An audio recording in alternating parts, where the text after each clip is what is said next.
driving in a traffic jam. I'm so happy you all came out to see me. So, my name is Michaelah Montgomery. A lot of you guys know me as the girl from Chick-fil-A, but I am so much more than that.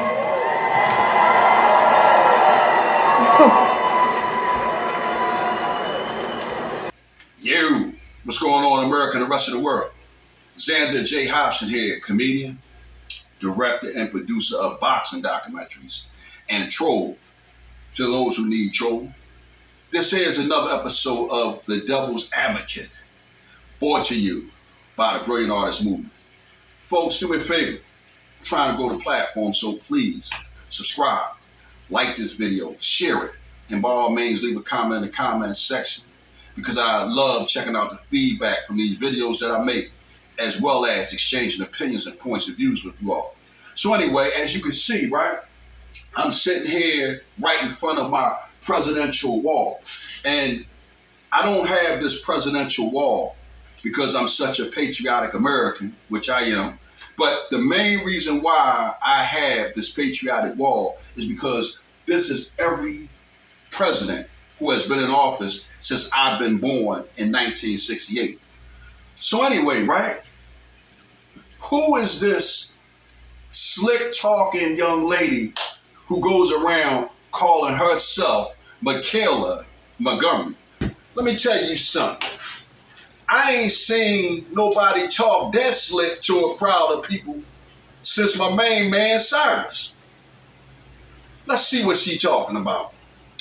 Not only do I serve as the CEO of Conserve the Culture, I am also the state director for Blexit down here in Georgia. I'm a Fulton County coordinator for America First Works, and I'm also launching a podcast on the Patriots Prayer Network, so put some respect on my name.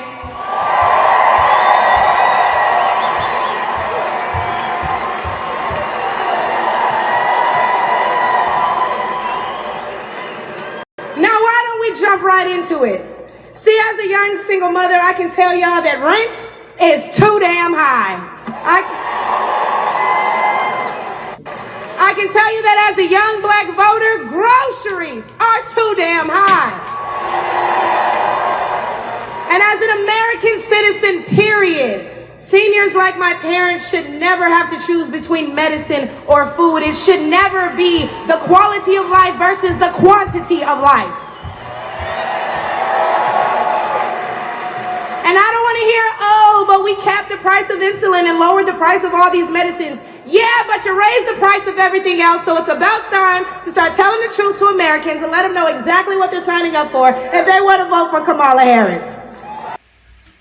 Hey, that's been the only point I've been trying to make in my last couple of videos, and also with all the other people that I talk to who have such harsh feelings for Donald Trump.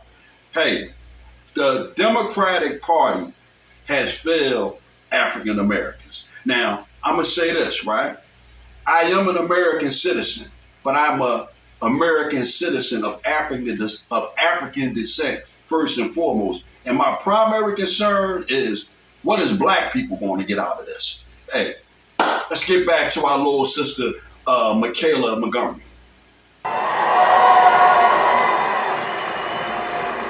We need to vote based on facts and not feelings. See, under Harris and Biden, the average Georgia household is losing $1,060 per month, and inflation is at 21.4%.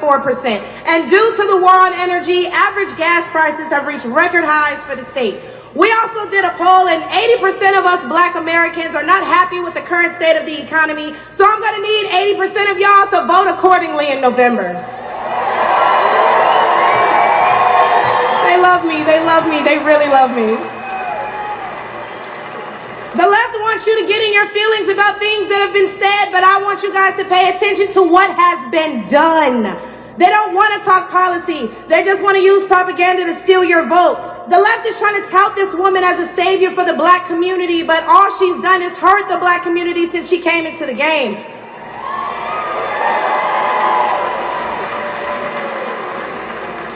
See, the first step in destroying the black community is to dismantle the black family. So aside from her record as a prosecutor, why don't we ask Mrs. Willie Brown if Kamala Harris cares about black families?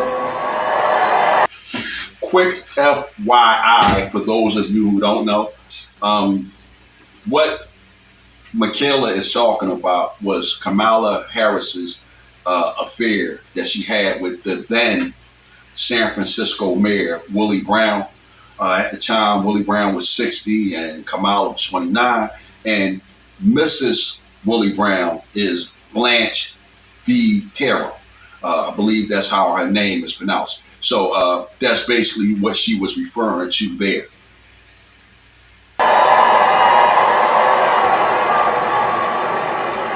I wonder if Mrs. Willie Brown, a black woman, is also with her. A few days ago, President Trump said he didn't know Vice President Harris was a black woman. I'm trying to figure out what all the outrage is about because she's only black when it's time to get elected. Did I lie?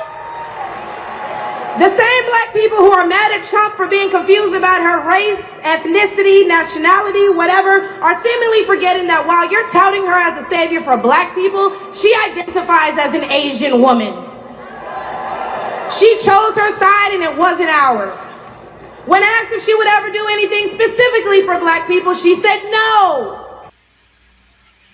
You see, this is what bothers me the most about the notion of African Americans and other dark peoples of African descent rallying around Kamala Harris. We had 8 years of the Obama administration, and Barack Obama didn't do anything but sell black people out.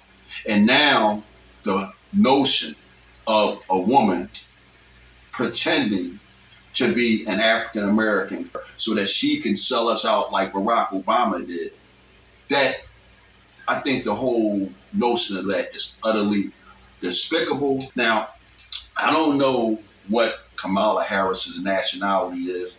She could, in fact, be Indian, like the rumors say that she is, because I see a lot of Indian women who have that brown skin hue like black women.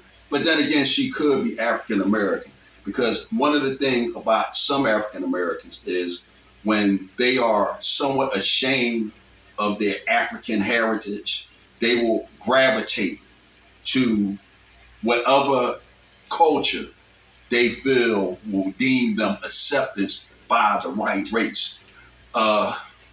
Let's get back so we can watch my little sister cook.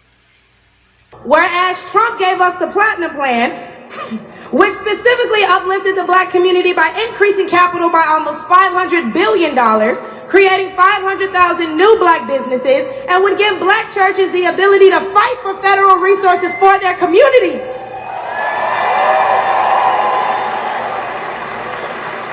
And why are we acting like strong borders aren't a thing literally everywhere else in the world? Since when has being patriotic been a crime?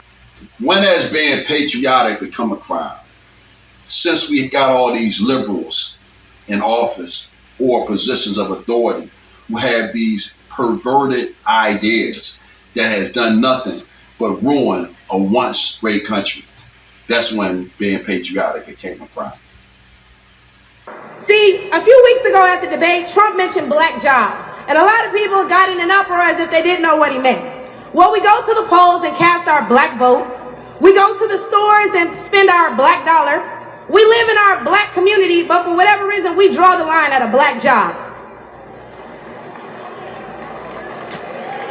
Oh, but wait, because if you're wondering what a black job is, please, I encourage you all to drive through Atlanta at all these beautiful black-owned businesses and check and see who works there. Probably a black person working for a black entrepreneur, recycling the black dollar, creating black generational wealth.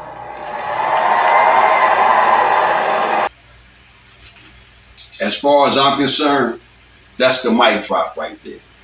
As a black man, that's really the only thing I care about. If they come here illegally and they're taking your jobs and your resources, then please believe my cousins in the Appalachians, they're coming for you too. And y'all know Kamala Harris has yet to say Laken Riley's name. As border czar, she opened the border to millions of illegal immigrants that have flooded American streets with deadly drugs and gangs that have spiked overdoses by over 124% and brought more crime into minority communities. So how's that for black folks? America needs a commander-in-chief who's tough on illegal immigration. Kamala Harris fails the test. Kamala supported sanctuary cities and taxpayer benefits for illegal aliens and created the worst border crisis in American history. Kamala Harris is dangerous. Hey, y'all heard what that white dude just said, right? And you know if a white dude said it, it must be true. But let's take race out of it. Just as a woman, period. How can you be a champion for women's rights when you're taking away opportunities from biological women and giving them to transgendered ones?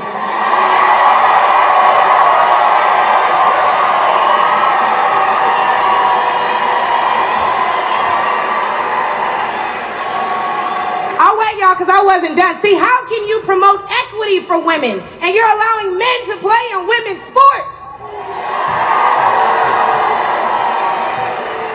And what kind of feminist would still allow men to enter their sacred spaces, i.e. our bathrooms and school locker rooms? Do I even need to mention the opening ceremony at the Olympics? There we go. It's right back to that broad-minded and liberal attitude again. Everything goes. There's no boundary. We don't want to hurt anybody's feelings.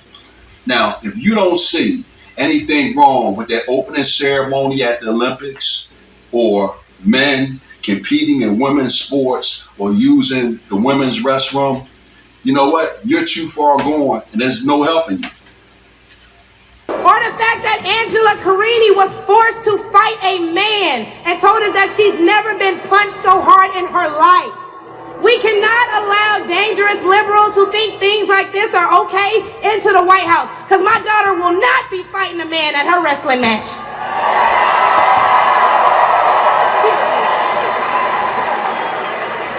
And what I think both men and women can agree on is that national security is important. So who would y'all rather see lead us into war if it were so to happen? My silk-pressed sister Kamala or the big dog Donald Trump?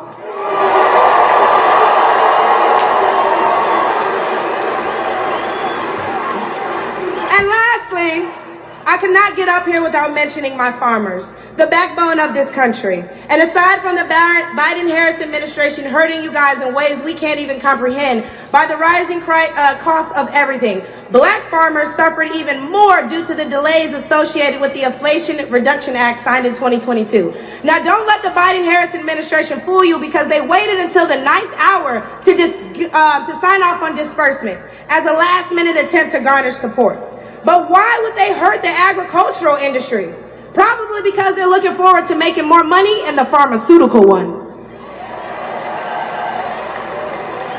And speaking of pharmaceuticals, because I promise I'm gonna wrap this up, when they bring up abortion and they talk about protecting your medical freedoms, don't be afraid to mention COVID.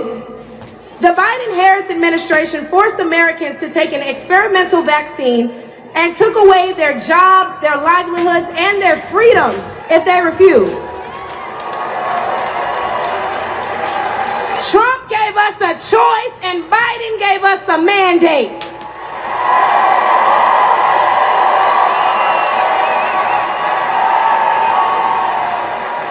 Hey y'all, because I'm about to kill him with this one. So the next time the left wants to tell you that, hey, abortion is a right and you need to protect your medical freedoms, remember that they took those freedoms away from men and women the second they got in office, and there's nothing stopping them from doing it again.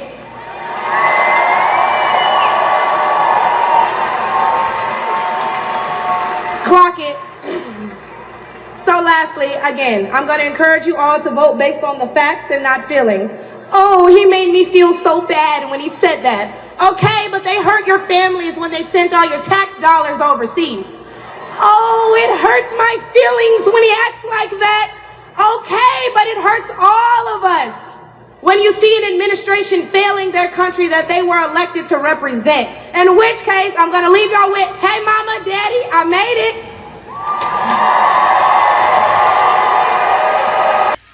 Oh man, that was a great speech, huh? Let me tell you something. That young lady, she reminded me of Cyrus. And if you don't know who Cyrus is, Cyrus was the guy that said, "Can you dig it?" You know what? You can hear him say it yourself. Can you dig it? Can you dig it? Can you dig it?